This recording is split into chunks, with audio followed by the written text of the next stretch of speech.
ಅವ್ರ ಊರಿಗೆ ನಾನು ಬಂದಿದ್ದೆ ಅರಿವು ಭಾರತದ ಸಂಬಂಧವಾಗಿ ಒಂದು ಕಾರ್ಯಕ್ರಮ ಮಾಡಿದಾಗ ಅಲ್ಲಿಗೆ ಬಂದು ಅವಾಗ ಅವರ ಪರಿಚಯ ಆಗಿದ್ದು. ಬಹಳ ಕುತೂಹಲದಿಂದ ನಾನು ಅವ್ರ ಬಗ್ಗೆ ಕೇಳಿದೆ.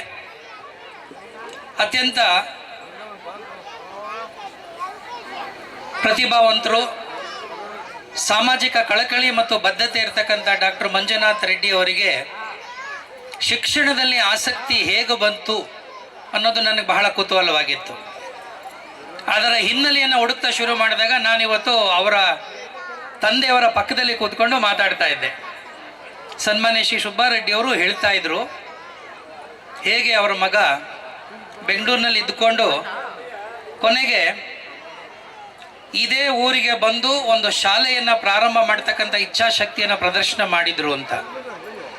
ಇವತ್ತಿನ ಕಾಲಘಟ್ಟದಲ್ಲಿ ಗ್ರಾಮೀಣ ಪ್ರದೇಶದಲ್ಲಿ ಒಂದು ಶಾಲೆಯನ್ನು ಇಷ್ಟು ಚೆನ್ನಾಗಿ ಯಶಸ್ವಿಯಾಗಿ ನಡೆಸ್ಕೊಂಡು ಹೋಗೋದು ಅದು ಅಷ್ಟು ಸುಲಭದ ಮಾತಲ್ಲ. ಅತ್ಯಂತ ಯಶಸ್ವಿಯಾಗಿ ವಾರಿಧಿ ಶಾಲೆಯನ್ನು ನಡೆಸ್ತಾ ಇರ್ತಕ್ಕಂಥ ಮಂಜುನಾಥ್ ರೆಡ್ಡಿ ಮತ್ತು ಅವರ ಶ್ರೀಮತಿಯವರಿಗೆ ನಿಮ್ಮೆಲ್ಲರ ಪರವಾಗಿ ಹೃತ್ಪೂರ್ವಕವಾದಂಥ ಅಭಿನಂದನೆಗಳನ್ನು ತಿಳಿಸಲಿಕ್ಕೆ ನಾನು ಬಯಸ್ತೇನೆ. ಸಾಮಾನ್ಯವಾಗಿ ಶಾಲೆಗಳನ್ನು, ಕಾಲೇಜುಗಳನ್ನು ನಗರಗಳಲ್ಲಿ ಮಾಡ್ತಾರೆ. ನಗರಗಳಲ್ಲಿ ಮಾಡುವಾಗ ಅವರ ಉದ್ದೇಶ ಒಂದಷ್ಟು ಹಣ ಸಂಪಾದನೆ ಮಾಡೋದಾಗಿರ್ತದೆ.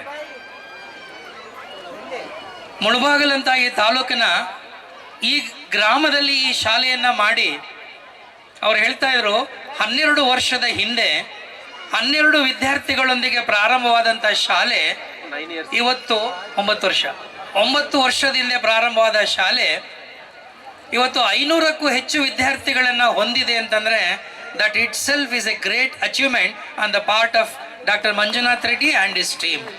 ಆ ಕಾರಣಕ್ಕಾಗಿ ನನಗೆ ಮಂಜುನಾಥ್ ರೆಡ್ಡಿ ಅವರು ಬಹಳ ಇಷ್ಟವಾಗ್ತಾರೆ. ಶಿಕ್ಷಣವನ್ನು ಸಮಾಜದ, ಅದರಲ್ಲೂ ಗ್ರಾಮೀಣ ಪ್ರದೇಶದ ಮೂಲೆ ಮೂಲೆಗೆ ಕೊಂಡೊಯ್ಯಬೇಕು. ಬರೀ ಶಿಕ್ಷಣ ಮಾತ್ರವಲ್ಲ, ಉತ್ತಮವಾದಂಥ ಗುಣಾತ್ಮಕವಾದ ಶಿಕ್ಷಣವನ್ನು ನಮ್ಮ ಗ್ರಾಮದ ಮಕ್ಕಳಿಗೆ ಕೊಡಬೇಕು ಅನ್ನುವಂಥ ಅವರ ಆಲೋಚನೆ ಮತ್ತು ಸಂಕಲ್ಪ ಇದೆಯಲ್ಲ, ಅದಕ್ಕೆ ನಾವೆಲ್ಲರೂ ಅವರಿಗೆ ಋಣಿಯಾಗಿರಬೇಕು ಅಂತ ನನಗೆ ಅನಿಸುತ್ತೆ. ನಿಮ್ಮಲ್ಲಿ ಅನೇಕ ಪೋಷಕರಲ್ಲಿದ್ದೀರಿ, ನಿಮಗೆಲ್ಲ ಗೊತ್ತಿದೆ ನಿಮ್ಮ ತಂದೆ ತಾಯಿ ಅಥವಾ ನೀವು ಸರ್ಕಾರಿ ಶಾಲೆಗೆ ಹೋಗ್ಬೇಕಾದ್ರೆ ಅಥವಾ ಖಾಸಗಿ ಶಾಲೆಗೆ ಹೋಗ್ಬೇಕಾದ್ರೆ ಎಷ್ಟು ದೂರ ಹೋಗಬೇಕಾಗಿತ್ತು ಅಂತ. ಇವತ್ತು ನಮ್ಮ ಮನೆಯ ಬಾಗಿಲಿಗೆ ಉತ್ತಮವಾದ ಶಿಕ್ಷಣವನ್ನು ಕೊಡುವಂತಹ ಒಂದು ಶಾಲೆ ಇದೆ ಅನ್ನೋದೇ ನಮಗೆಲ್ಲರಿಗೂ ಇರತಕ್ಕಂಥ ಬಹಳ ದೊಡ್ಡ ಒಂದು ಭರವಸೆ ಅಂತ ನಾನಾದರೂ ಅಂದ್ಕೊಂಡಿದ್ದೀನಿ. ಅದಕ್ಕೆ ನಾನು ಮುಖ್ಯವಾಗಿ ಅವರ ತಂದೆ ತಾಯಿಯನ್ನು ಈ ಸಂದರ್ಭದಲ್ಲಿ ಅಭಿನಂದಿಸಲಿಕ್ಕೆ ಬಯಸ್ತೀನಿ. ಎಲ್ಲ ನಮ್ಮ ಮಕ್ಕಳು ಓದ್ಬಿಟ್ಟು ಸಿಟಿನಲ್ಲಿ ಚೆನ್ನಾಗಿರಲಿ, ಲಕ್ಷ ಸಂಪಾದನೆ ಮಾಡಲಿ ಅನ್ನುವಂಥ ಸಂದರ್ಭದಲ್ಲಿ ಈ ತಂದೆ ತಾಯಿ ಯಾವುದೇ ಒಂದು ನಿರೀಕ್ಷೆ ಇಲ್ಲದೆ ನಮ್ಮ ಮಕ್ಕಳು ನಮ್ಮ ಊರಿನ ಜನಗಳಿಗೆ ವಿದ್ಯಾದಾನ ಮಾಡ್ತಕ್ಕಂಥ ಕೆಲಸ ಮಾಡ್ತಾ ಇದ್ದಾರೆ ಅಲ್ಲ, ಅದಕ್ಕೆ ಅವರು ಪ್ರೋತ್ಸಾಹ ಕೊಟ್ಟಿದ್ದಾರಲ್ಲ, ಅದು ನನಗೆ ಬಹಳ ಹೆಮ್ಮೆ ತರ್ತಕ್ಕಂಥ ವಿಚಾರ ಅಂತ ನನಗೆ ಅನಿಸುತ್ತೆ. ನಾನು ಸುಬ್ಬಾರೆಡ್ಡಿ ಅವರು ಹೇಳ್ತಾ ಇದ್ದೆ, ನೀವು ಒಬ್ಬರೇ ಇಲ್ಲಿ ಕೂತಿದ್ದೀರಿ, ನಿಮ್ಮ ಶ್ರೀಮತಿಯವರು ಮೇಲೆ ಇರಬೇಕಾಗಿತ್ತು ಅಂತ. ನಾನು ಯಾಕೆ ಈ ಮಾತನ್ನು ಹೇಳ್ತಾ ಇದ್ದೀನಿ ಅಂದರೆ, ಇಲ್ಲಿ ಪೋಷಕರು ಇದ್ದೀರಿ ಮತ್ತು ಮಕ್ಕಳು ಇದ್ದೀರಿ. ಪೋಷಕರಿಗೆ ಒಂದು ಕಿವಿ ಮಾತು, ಭಾಳಷ್ಟು ಕಿವಿ ಮಾತು ಈಗಾಗಲೇ ನಮ್ಮ ಕೋಟಗಾನಹಳ್ಳಿ ರಾಮಯ್ಯನವರು ಹೇಳಿದ್ದಾರೆ. ಅತ್ಯಂತ ಹಿರಿಯ, ಅತ್ಯಂತ ಅಂತಃಕರಣ ಇರತಕ್ಕಂಥ ನಮ್ಮ ಕರ್ನಾಟಕ ರಾಜ್ಯ ಕಂಡಂಥ ಶ್ರೇಷ್ಠ ವ್ಯಕ್ತಿಗಳ ಪೈಕಿ, ಶ್ರೇಷ್ಠ ಚಿಂತಕರ ಪೈಕಿ ಕೋಟಗಾನಹಳ್ಳಿ ರಾಮಯ್ಯನವರು ಕೂಡ ಒಬ್ಬರು ಅಂತ ಹೇಳಲಿಕ್ಕೆ ನಾನು ಹೆಮ್ಮೆ ಪಡ್ತೀನಿ. ಕೋಲಾರ ಆ ದೃಷ್ಟಿಯಿಂದ ಬಹಳಷ್ಟು ಪುಣ್ಯವನ್ನು ಮಾಡಿದೆ, ಭಾಗ್ಯವಂತರಾಗಿದೆ ಅಂತ ನಾನು ಹೇಳಲಿಕ್ಕೆ ಬಯಸ್ತೇನೆ. ಅವರ ಜೊತೆ ಕಳೀತಕ್ಕಂಥ ಪ್ರತಿಯೊಂದು ನಿಮಿಷ, ಅವರ ಜೊತೆ ಕಳೀತಕ್ಕಂಥ ಪ್ರತಿಯೊಂದು ದಿನವೂ ಕೂಡ ಹೊಸ ಹೊಸ ಆಲೋಚನೆಗಳಿಗೆ ಒಂದಷ್ಟು ಮೋಟಿವೇಟ್ ಮಾಡ್ತಕ್ಕಂಥ ಚುಂಬಕ ಒಂದು ವ್ಯಕ್ತಿತ್ವ ಇರತಕ್ಕಂಥವರು ಕೋಟಗಾನಹಳ್ಳಿ ರಾಮಯ್ಯನವರು. ಹಾಗೆ ನಮ್ಮ ಶಿವಪ್ರಸಾದ್ ಅವರು, ಆ್ಯಕ್ಚುಲಿ ಅವರು ಬಹಳ ಒಳ್ಳೆಯ ವಾಗ್ಮಿಗಳು, ಒಳ್ಳೆಯ ಹಾಡುಗಾರರು ಕೂಡ, ಜಾನಪದ ಕಲಾವಿದರು, ಅಕಾಡೆಮಿ ಅಧ್ಯಕ್ಷರಾಗಿ ಬಹಳ ಒಳ್ಳೆಯ ಕೆಲಸ ಮಾಡ್ತಾ ಇದ್ದಾರೆ. ಅವರು ಹೆಚ್ಚು ಮಾತಾಡ್ತಾರೆ ಅಂತ ನಾನು ಅಂದ್ಕೊಂಡಿದ್ದೆ. ಆಮೇಲೆ ಹೇಳ್ತಾ ಇದ್ದಾರೆ, ಇಲ್ಲ ನೀವು ಜಾಸ್ತಿ ಮಾತಾಡಬೇಕು, ನಾವೆಲ್ಲ ಕೇಳಬೇಕು ಅಂತ ಹೇಳ್ತಾ ಇದ್ದಾರೆ. ಅದು ಎಷ್ಟು ಸತ್ಯನೋ ನನಗೆ ಗೊತ್ತಿಲ್ಲ. ಅದೇ ರೀತಿ ಈ ಒಂದು ವೇದಿಕೆ ಮೇಲೆ ನೀವು ನಮ್ಮ ಶಿವಪ್ಪ ಅವ್ರನ್ನ ನೀವು ಗಮನಿಸಬೇಕು. ಇತಿಹಾಸ ಪಾಠ ಮಾಡಿಕೊಂಡು ಸರ್ಕಾರಿ ಕಾಲೇಜಿನಲ್ಲಿ ಕೆಲಸ ಮಾಡ್ಕೊಂಡಿರ್ಬೋದಾಗಿತ್ತು. ಕೈ ತುಂಬ ಸಂಬಳ ಕೊಡ್ತಾರೆ, UGC ಸಂಬಳ ಅಂತಂದರೆ. ಅಂಥವರು ನಾನು ವಿದ್ಯಾವಂತನಾಗಿದ್ದೀನಿ, ಈ ಸಮಾಜದಲ್ಲಿರ್ತಕ್ಕಂಥ ಕೆಲವು ಓರೆಕೋರೆಗಳನ್ನು ತಿದ್ದಬೇಕು, ಆಗ ಮಾತ್ರ ನನ್ನ ವಿದ್ಯೆ ಮತ್ತು ನನ್ನ ಸಂಸ್ಕಾರಕ್ಕೆ ಒಂದು ಅರ್ಥ ಬರುತ್ತೆ ಅಂತ ಹೇಳಿ ಒಂದು ಸಂಘಟನೆಯನ್ನು ಕಟ್ಟಿಕೊಂಡು ಅಲ್ಲಿ ನಮ್ಮಂಥವ್ರನ್ನೆಲ್ಲ ಕಲೆ ಹಾಕಿಬಿಟ್ಟು ಸಮಾಜವನ್ನು ತಿದ್ದುವ ಕೆಲಸವನ್ನು ಮಾಡ್ತಾ ಇದ್ದಾರಲ್ಲ ನಮ್ಮ ಅರಿವು ಶಿವಪ್ಪನವರು. ಅವರು ನಿಜವಾದಂಥ ಹೀರೋ, ಅವರು ನಿಜವಾದಂಥ ವ್ಯಕ್ತಿ. ಇಂತಹ ವ್ಯಕ್ತಿಗಳನ್ನು ಕರೆಸಿ ನಿಮ್ಮ ಮುಂದೆ ನಾವು ಎರಡು ಮಾತುಗಳು ಯಾತಕ್ಕೆ ಆಡ್ತಾ ಇದ್ದೀವಿ? ನಿಮಗೆಲ್ಲ ಅನಿಸ್ಬೋದು, ಇವತ್ತು ನಾವು ಬಂದಿರೋದು ನಮ್ಮ ಮಕ್ಕಳು ಒಂದಷ್ಟು ಡ್ಯಾನ್ಸ್ ಮಾಡ್ತಾರೆ, ಒಂದಷ್ಟು ಹಾಡ್ತಾರೆ, ಅದನ್ನು ನೋಡ್ಕೊಂಡು ಹೋಗ್ಬಿಡೋಣ ಅಂತ. ನಿಜ, ಅದು ಒಂದು ಭಾಗ. ಶಿಕ್ಷಣದ ಒಂದು ವರ್ಷ ಮುಗಿತಾ ಇದ್ದಾಗೆ ಸಾಮಾನ್ಯವಾಗಿ ಎಲ್ಲ ಶಾಲೆಗಳಲ್ಲೂ ಈ ರೀತಿಯಾದಂಥ ಒಂದು ಕಾರ್ಯಕ್ರಮಗಳು ಒಂದು ರೀತಿ ಹಬ್ಬದ ರೀತಿಯಲ್ಲಿ ಆಚರಣೆ ಮಾಡ್ತಾರೆ. ನಾನಲ್ಲಿ ಕೂತಿರುವಾಗ ನಿಮ್ಮ ಮೇಷ್ಟೊಬ್ಬರು ಬಂದು ನನಗೆ ಹೇಳ್ತಾ ಇದ್ರು, ಈ ಶಾಲೆಯಲ್ಲಿ ಈ ವರ್ಷ SSLC ಪರೀಕ್ಷೆ ಬರೀತಾ ಇರೋ ಮಕ್ಕಳು, ಮೊದಲನೇ ಬ್ಯಾಚ್ನ ಮಕ್ಕಳು ಇಲ್ಲಿ ಭಾಗವಹಿಸ್ತಾ ಇದ್ದಾರೆ ಕಾರ್ಯಕ್ರಮದಲ್ಲಿ ಅಂತ. ಸುಮಾರು 14 ಜನ ಸ್ಟೂಡೆಂಟ್ಸು ಫಸ್ಟ್ ಟೈಮ್ SSLC ಪರೀಕ್ಷೆಯನ್ನು ಬರೀತಾ ಇದ್ದೀರಿ. ಬಹುಶಃ ಅವರೆಲ್ಲರೂ ಕೂಡ ಈ ಕಾರ್ಯಕ್ರಮದಲ್ಲಿ ಇದ್ದೀರಿ ಅಂತ ನಂಬಿಕೆ ಇಟ್ಕೊಂಡು ಅವ್ರನ್ನ ಕುರಿತು ಒಂದು ಎರಡು ಮಾತನ್ನು ಹೇಳಲಿಕ್ಕೆ ಬಯಸ್ತೇನೆ. ಪರೀಕ್ಷೆ ಅನ್ನೋದು ಅದು ಇಡೀ ಒಂದು ವರ್ಷದಲ್ಲಿ ನಾವೇನೆಲ್ಲ ಕಲ್ತಿರ್ತೀವಲ್ವ, ಅದನ್ನು ಸಂಪೂರ್ಣವಾಗಿ ಟೆಸ್ಟ್ ಮಾಡುತ್ತೆ ಅಂತ ನಾನು ಹೇಳಲಿಕ್ಕೆ ಹೋಗೋದಿಲ್ಲ. ಆದರೆ ಪರೀಕ್ಷೆ ಅನ್ನೋದು ಒಂದು ವ್ಯವಸ್ಥೆಯಲ್ಲಿ ಇರ್ತಕ್ಕಂಥ ಒಂದು ಭಾಗ. ನೀವೇನು ಓದಿದ್ದೀರಿ, ಯಾವ ಶಾಲೆಯಲ್ಲಿ ಓದಿದ್ದೀರಿ, ನಿಮ್ಮ ತಂದೆ ತಾಯಿ ನಿಮ್ಮನ್ನು ಎಷ್ಟು ಕಷ್ಟಪಟ್ಟು ಇವತ್ತು SLC ಮಟ್ಟಕ್ಕೆ ನಿಮ್ಮನ್ನು ಬೆಳೆಸಿದ್ದಾರೆ, ಅದೆಲ್ಲವನ್ನು ಕೂಡ ನೀವು ಗಮನದಲ್ಲಿ ಇಟ್ಟುಕೊಂಡು ನಿಮ್ಮ ಟೀಚರ್ಸ್ ನಿಮಗೇನು ಹೇಳ್ಕೊಟ್ಟಿದ್ದಾರೆ ಅದನ್ನು ಮನನ ಮಾಡಿಕೊಂಡು ನೀವು ಸಂಪೂರ್ಣವಾಗಿ 100% ನೀವು ಕೊಟ್ಟರೆ ಪ್ರಾಯಶಃ ನೀವೇನು ಅಂದ್ಕೊಂಡಿದ್ದ ರಿಸಲ್ಟು ಅದು ಬರಲಿಕ್ಕೆ ಸಾಧ್ಯವಾಗ್ತದೆ. ನನಗೆ ಮಕ್ಕಳು ಫಸ್ಟ್ ರ್ಯಾಂಕೆ ಬರಬೇಕು, ಸೆಕೆಂಡ್ ರ್ಯಾಂಕೆ ಬರಬೇಕು ಅಂತ ಏನು ನನಗೆ ಯಾವತ್ತೂ ಅನಿಸಿಲ್ಲ. ಅಥವಾ ಬರಲೇಬೇಕು ಅಂತ ನೀವು ಪ್ರಯತ್ನ ಪಡೋದು ನನ್ನ ಪ್ರಕಾರ ಅದು ಅಷ್ಟು ಸರಿನೂ ಅಲ್ಲ. ನೀವೇನು ಮಾಡಬಹುದು ಅಂತಂದರೆ, ನೀವು ಇಡೀ ವರ್ಷ ಏನು ಓದಿದ್ದೀರಿ ಅದನ್ನು ಸರಿಯಾಗಿ ಅರ್ಥ ಮಾಡಿಕೊಂಡು ಆ ವರ್ಷದ ಪರೀಕ್ಷೆಯಲ್ಲಿ ನಿಮ್ಮನ್ನು ನೀವು ಸಂಪೂರ್ಣವಾಗಿ ತೊಡಗಿಸ್ಕೊಂಡ್ರೆ ರಿಸಲ್ಟ್, ಫಲಿತಾಂಶ ನೀವೇನು ನಿರೀಕ್ಷೆ ಮಾಡಿರ್ತೀರೋ ಅದಕ್ಕಿಂತ ಹೆಚ್ಚು ಬರಲಿಕ್ಕೆ ಸಾಧ್ಯವಾಗ್ತದೆ. ಯಾವುದೋ ರ್ಯಾಂಕ್ಗೋಸ್ಕರನೋ ಫಸ್ಟ್ ಬರಬೇಕು, ಸೆಕೆಂಡ್ ಬರಬೇಕು ಅಂತ ಹೇಳಿ ಒಂದು ಅನಾರೋಗ್ಯಕರವಾದಂಥ ಪೈಪೋಟಿಗೆ ನಾವು ಯಾವತ್ತೂ ತೊಡಗಬಾರ್ದು. ನೀವು ನನ್ನನ್ನೇ ಕೇಳಿದ್ರೆ ನಾನು ಫಸ್ಟ್ ಸ್ಟ್ಯಾಂಡರ್ಡಿಂದ MA ಮಾಡೋವರೆಗೂ ಕೂಡ ಮೊದಲನೇ ಸ್ಥಾನವನ್ನು ಯಾರಿಗೂ ಬಿಟ್ಟುಕೊಟ್ಟಿರಲಿಲ್ಲ. ಆದರೆ ನನಗೆ ಅವಾಗ ಗೊತ್ತಿರಲಿಲ್ಲ, ಓದಬೇಕು ಅನ್ನೋದು ಅಷ್ಟೇ ಗೊತ್ತಿದ್ದು. ಆದರೆ ನಮ್ಮ ರಾಮಯ್ಯನವ್ರು ಮಾತಾಡ್ತಾ ಹೇಳ್ತಾ ಇದ್ರು, ಶಿಕ್ಷಣದ ಜೊತೆಯಲ್ಲಿ ನಾವು ನಮ್ಮ ಮಕ್ಕಳಲ್ಲಿ ವ್ಯಕ್ತಿತ್ವವನ್ನು ನಿರ್ಮಾಣ ಮಾಡುವ ಕೆಲಸವನ್ನು ಮಾಡಬೇಕು. ಇವತ್ತು ನನಗೆ ಯಾಕೆ ವಾರಿಧಿ ಶಾಲೆ ಬಹಳ ಇಷ್ಟವಾಗುತ್ತೆ ಅಂತಂದರೆ, ಇಲ್ಲಿ ಬರೀ ವಿದ್ಯಾರ್ಥಿಗಳನ್ನು ತಯಾರು ಮಾಡ್ತಾ ಇಲ್ಲ, ಅಥವಾ ಇಲ್ಲಿ ಬರೀ SSLC ಮಕ್ಕಳನ್ನ ಮಾತ್ರ ತಯಾರು ಮಾಡ್ತಾ ಇಲ್ಲ. ಇಲ್ಲಿ ಉತ್ತಮವಾದ ಚಾರಿತ್ರ್ಯವುಳ್ಳ, ಉತ್ತಮವಾದ ಮೌಲ್ಯಗಳನ್ನು ಇರ್ತಕ್ಕಂಥ ವ್ಯಕ್ತಿತ್ವಗಳನ್ನು ಸೃಷ್ಟಿ ಮಾಡ್ತಕ್ಕಂಥ ಈ ಶಾಲೆ ಇದು ಆಗಿದೆ ಅನ್ನೋ ಕಾರಣಕ್ಕಾಗಿ ನನಗೆ ಬಹಳ ಇಷ್ಟ ಆಗ್ತಾ ಇದೆ. ನಾವು ಯಾವತ್ತು ವ್ಯಕ್ತಿಗಳ ಬಗ್ಗೆ ಮಾತಾಡ್ತೀವಿ, ಆ ತಪ್ಪನ್ನು ನಾವು ಈಗಲೂ ಮಾಡ್ತಾ ಇದ್ದೀವಿ. ವ್ಯಕ್ತಿಗೆ ಒಂದು ಮುಖ ಆದರೆ ವ್ಯಕ್ತಿತ್ವಕ್ಕೆ ಹಲವು ಮುಖಗಳಿರ್ತವೆ. ಆ ಹಲವು ಮುಖಗಳ ಬಗ್ಗೆನೇ ನಮ್ಮ ಕೋಟಗಾನಹಳ್ಳಿ ರಾಮಯ್ಯನವರು ಹೇಳಿದ್ದು. ಆಸಕ್ತಿಗಳ ಬಗ್ಗೆ ಹೇಳಿದರು. ಅದನ್ನು ಇಂಗ್ಲೀಷ್ನಲ್ಲಿ ನಾವು ಆಪ್ಟಿಟ್ಯೂಡ್ ಅಂತ ಕರಿತೀವಿ, instead of calling it as interest. ಆಸಕ್ತಿ ಬೇರೆ, ಆದರೆ ನಮ್ಮನ್ನು ನಾವು ಸಂಪೂರ್ಣವಾಗಿ ತೊಡಗಿಸ್ಕೊಳ್ಳೋದಿದೆಯಲ್ಲ, ದಟ್ ಈಸ್ ಕಾಲ್ಡ್ ಆಪ್ಟಿಟ್ಯೂಡ್.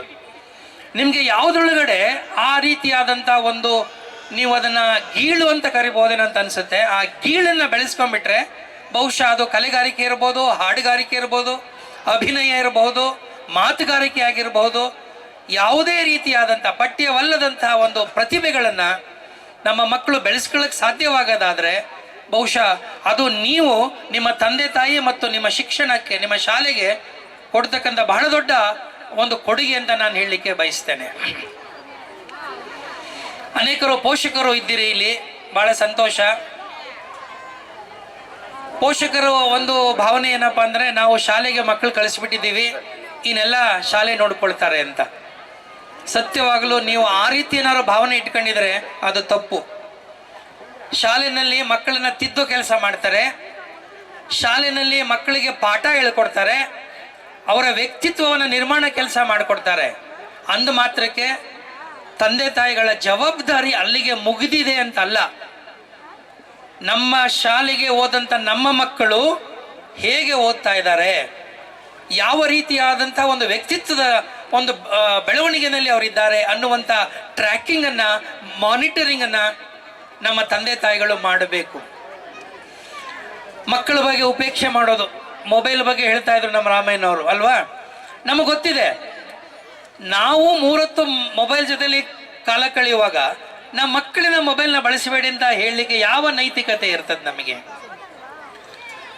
ನಿಮ್ಮಲ್ಲಿ ಎಷ್ಟು ಜನ ಪೇರೆಂಟ್ಸ್ಗಳು ನಾವೆಲ್ಲ ಇದ್ದಿರಲ್ಲ, ಮೊಬೈಲ್ ಇಲ್ಲದೆ ಎಷ್ಟು ಗಂಟೆಗಳ ಕಾಲ ನೀವು ಇರಬಲ್ರಿ ಹೇಳಿ? 1 ಗಂಟೆ ಇರಕ್ಕೆ ಸಾಧ್ಯನಾ? 2 ಗಂಟೆ ಇರಕ್ಕೆ ಸಾಧ್ಯನಾ?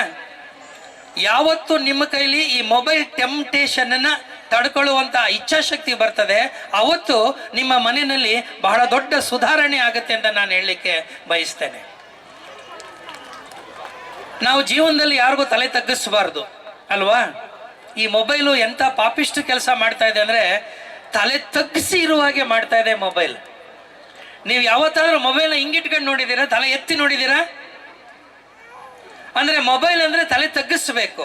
ತಲೆ ತಗ್ಗಿಸಿ ಮಾತಾಡುವಂಥ ತಪ್ಪನ್ನು ನಾವೇನು ಮಾಡಿದ್ದೀವಿ ಅಂದರೆ, ನಮ್ಮ ವ್ಯಕ್ತಿತ್ವಕ್ಕಿಂತ, ನಮ್ಮ ಮಕ್ಕಳ ಭವಿಷ್ಯಕ್ಕಿಂತ, ನಮ್ಮ ಜೀವನಕ್ಕಿಂತ ನಮಗೆ ಮೊಬೈಲೇ ಬಹಳ ಮುಖ್ಯ ಆಗೋಯ್ತಾ?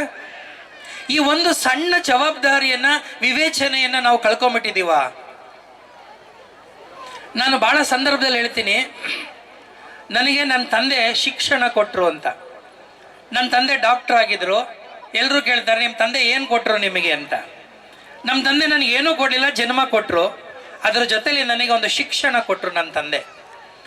ನನ್ನ ತಾಯಿ ನನಗೆ ಸಂಸ್ಕಾರ ಕೊಟ್ಟರು. ಯಾರ ಜೊತೆ ಹೇಗೆ ಬದುಕಬೇಕು, ಹೇಗೆ ನಡ್ಕೋಬೇಕು, ಹೇಗಿರಬೇಕು ಅನ್ನುವ ಜೀವನದ ಪಾಠವನ್ನು ನನಗೆ ಹೇಳ್ಕೊಟ್ಟಿದ್ದು ನನ್ನ ತಂದೆ, ನನ್ನ ತಾಯಿ.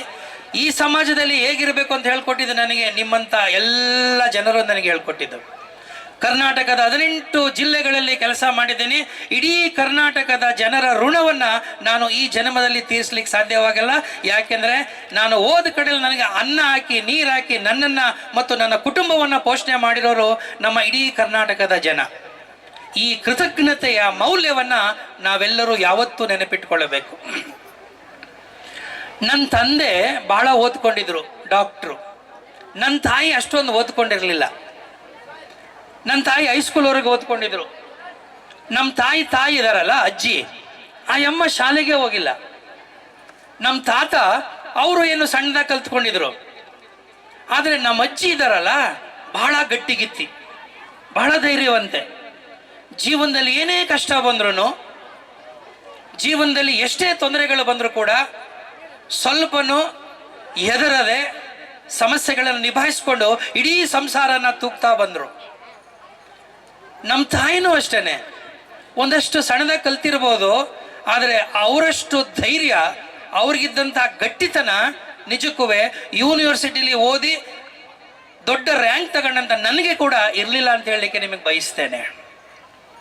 ನಾನೊಬ್ಬ MA ಗೋಲ್ಡ್ ಮೆಡಲಿಸ್ಟ್ ಇರ್ಬೋದು, PhD ಮಾಡಿರ್ಬೋದು, KS IAS ಆಫೀಸರ್ ಆಗಿರ್ಬೋದು, ಆದರೆ ನನ್ನ ತಾಯಿ ತಗೊಳ್ತಾ ಇದ್ದಂಥ ನಿರ್ಧಾರಗಳು, ನನ್ನ ತಾಯಿ ತೋರಿಸ್ತಾ ಇದ್ದಂಥ ಕೆಚ್ಚದೆ, ಆ ಧೈರ್ಯ, ನಿಜಕ್ಕೂ ಈಗಲೂ ನಾನು ಕೆಲವು ಸಂದರ್ಭಗಳಲ್ಲಿ ಯೋಚನೆ ಮಾಡಬೇಕಾಗತ್ತೆ, ನನಗೆ ಯಾಕೆ ಇನ್ನೋದು ಬರಲಿಲ್ಲ ಅಂತ. ಅಂದರೆ ನನಗೆ ನನ್ನ ಶಿಕ್ಷಣ ನನ್ನಲ್ಲಿ ಆ ಆತ್ಮವಿಶ್ವಾಸವನ್ನು, ಆ ಧೈರ್ಯವನ್ನು, ಆ ಛಾತಿಯನ್ನು ಬೆಳೆಸಲಿಕ್ಕೆ ಅವಕಾಶ ಮಾಡಿಕೊಳ್ಳೇ ಇಲ್ಲ. ಯಾವತ್ತು ನನ್ನ ತಾಯಿ, ನನ್ನ ಅಜ್ಜಿ ಶಾಲೆಗೆ ಹೋಗದೆ ಹೋದ್ರು ಕೂಡ ಅವ್ರು ಹೆಂಗೆ ಇದನ್ನೆಲ್ಲ ಕಲ್ತರು ಅಂದರೆ, ಜೀವನ ಅನ್ನೋದು ಶಾಲೆಯ 4 ಗೋಡೆ ಮಧ್ಯೆ ಕಲಿತಕ್ಕಂಥ ಪಾಠ ಅಲ್ಲ. ಜೀವನದಲ್ಲಿ ಹೇಗೆ ಬದುಕಬೇಕು, ನಮ್ಮ ಹಿರಿಯರನ್ನ ಕಿರಿಯರನ್ನ ಹೇಗೆ ನಡೆಸ್ಕೋಬೇಕು, ನಮ್ಮ ಜೀವನವನ್ನು ಹೇಗೆ ರೂಪಿಸ್ಕೋಬೇಕು ಅನ್ನೋದು ಕೇವಲ 4 ಗೋಡೆಗಳ ಮಧ್ಯೆ ತೀರ್ಮಾನ ಆಗ್ತಕ್ಕಂಥ ವಿಚಾರ ಅಲ್ಲ. ಅದಕ್ಕೆ ವಿವೇಕಾನಂದರು ಹೇಳ್ತಾ ಇದ್ರು ಏನಂತಂದ್ರೆ, you are the maker of your own destiny ಅಂತ. ನಿನ್ನ ಏಳಿಗೆಯ ಶಿಲ್ಪಿ ನೀನೇ ಅಂತ. ನಾವು ಯಾವಾಗಲೂ ಅವ್ರಿವ್ರ ಮಾತು ಕೇಳೋದು ಜಾಸ್ತಿ, ಸ್ವಂತ ಬುದ್ಧಿ ಕಡಿಮೆ. ಆ ಸ್ವಂತ ಬುದ್ಧಿನ ನೀವು ಜಾಸ್ತಿ ಮಾಡೋಕ್ಕೆ ಶುರು ಮಾಡಿ, ಆವಾಗ ಎಲ್ಲರೂ ನಿಮ್ಮನ್ನು ಫಾಲೋ ಮಾಡೋಕ್ಕೆ ಶುರು ಮಾಡ್ತಾರೆ. ದೇವರು ನಮಗೆ ಬುದ್ಧಿ ಕೊಟ್ಟಿದ್ದಾನೆ, ಆದರೆ ನಾವು ಬಳಸೋದು ಮಾತ್ರ ಬಹಳ ಕಡಿಮೆ. ಅದಕ್ಕೆ ಇವತ್ತು ನೋಡಿ, ಶಾಲೆಗಳು, ಕಾಲೇಜುಗಳು ಎಲ್ಲ ಜಾಸ್ತಿ ಆದವು, ಯೂನಿವರ್ಸಿಟಿಗಳು ಜಾಸ್ತಿ ಆದವು. ಅಂದರೆ ನಮ್ಮಲ್ಲಿ ಸಾಕ್ಷರರ ಸಂಖ್ಯೆ ಜಾಸ್ತಿ ಆಯಿತು, ಅಕ್ಷರ ಕಲಿತವರ ಸಂಖ್ಯೆ ಜಾಸ್ತಿ ಆಯಿತು, ವಿದ್ಯಾವಂತರ ಸಂಖ್ಯೆನೂ ಜಾಸ್ತಿ ಆಯಿತು. ಆದರೆ ನಮಗೆ ಸಮಸ್ಯೆ ಎಲ್ಲಿ ಕಾಣ್ತಾ ಇದೆ ಅಂದರೆ, ಇವತ್ತು ವಿಚಾರವಂತರ ಸಮಸ್ಯೆ ಕಾಡ್ತಾ ಇದೆ. ವಿದ್ಯಾವಂತರು ಜಾಸ್ತಿ ಆಗಿದ್ದಾರೆ ಸ್ನೇಹಿತರೆ, ಆದರೆ ತಪ್ಪು ಸರಿ ಅಂತ ವಿವೇಚನೆ ಮಾಡುವಂಥ, ಇದು ಅನ್ಯಾಯ, ಇದು ಅಕ್ರಮ, ಇದು ಸರಿಯಲ್ಲ ಅಂತ ಮನೆಯಿಂದ ಹಿಡಿದು ಸಮಾಜದವರೆಗೆ ಪ್ರಶ್ನೆ ಮಾಡತಕ್ಕಂಥ ಆ ಮನಸ್ಥಿತಿಯನ್ನು ಕಳ್ಕೊಂಡಂಥವರು ಅಥವಾ ಮನಸ್ಥಿತಿ ಇರುವಂತಹ ವಿಚಾರವಂತರು ಇವತ್ತು ಎಲ್ಲಿದ್ದಾರೆ? ಆಚಾರವಂತರು ಜಾಸ್ತಿ ಇದ್ದಾರಲ್ವಾ? ಆದರೆ ನನಗೆ ಬಹಳ ಬೇಜಾರಾಗೋದೇನೆಂದರೆ, ಇವರು ಎಲ್ಲರಿಗಿಂತ ಯೋಚನೆ ಮಾಡಿದಾಗ ಹೃದಯವಂತರು ಎಲ್ಲೋಗಿದ್ದಾರೆ ಅಂತ. ವಿಚಾರವಂತರಾಯ್ತು, ಹೃದಯಕ್ಕೂ ಒಂದು ಅಸ್ತಿತ್ವ ಇದೆ ಅಲ್ವಾ? ಯಾಕೆ ನಾವು ಇವತ್ತು ಶಾಲೆಯಲ್ಲಿ ನಾನು ಬರುವಾಗ ಕೇಳಿಸ್ಕೊತಾ ಇದೆ, this is A institution which believes in inculcating values ಅಂತ ಏನೋ ಹೇಳ್ತಾ ಇದೆ. ಮೌಲ್ಯಗಳನ್ನು ಬಿತ್ತುವಂತ ಕೇಂದ್ರಗಳಾಗಬೇಕು ಶಿಕ್ಷಣ ಕೇಂದ್ರಗಳು ಅಂತ, ಶಾಲೆಗಳು ಅಂತ. ನಿಮಗೆ ಆಶ್ಚರ್ಯ ಆಗ್ಬೋದು, ಒಂದು ಸತ್ಯ ಹೇಳ್ತೀನಿ. ನಾನು ಶಾಲೆಯಿಂದ ಮತ್ತು ಮೇಷ್ಟ್ರುಗಳಿಂದ ಏನೂ ಕಲೀಲಿಲ್ಲ, ಅಥವಾ ನನಗೆ ಯಾವ ಒಳ್ಳೆಯ ಮೇಷ್ಟ್ರೂ ನನ್ನ ಜೀವನದಲ್ಲಿ ಸಿಗಲೇ ಇಲ್ಲ.